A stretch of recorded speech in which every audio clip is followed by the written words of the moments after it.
আসসালামু আলাইকুম। এইটা আমাদের পেয়ারা বাগান, পেয়ারার পুরাতন বাগান।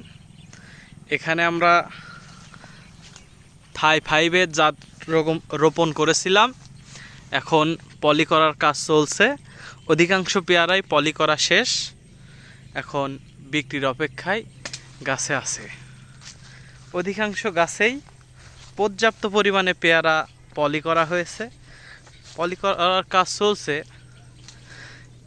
এই পেয়ারি নেওয়ার পরই আমরা আমাদের এই পেয়ারি গাছ কেটে দেব। এই জন্য সাথী ফসল হিসাবে আমাদের এলাকার স্থানীয় কলা, সবজি কলা আমরা পাশাপাশি লাগিয়ে দিয়েছি।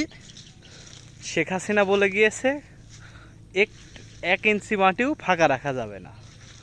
হ্যাঁ, একটার সঙ্গে এখন জমির পরিমাণ কম, জমির খাজনা বেশি।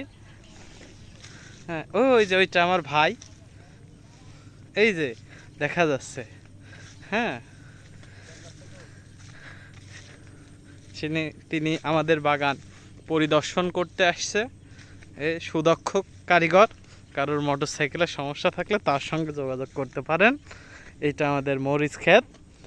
এর পাশে এই যে বট গাছ, এই বট গাছ না, এটা হচ্ছে কমলার গাছ।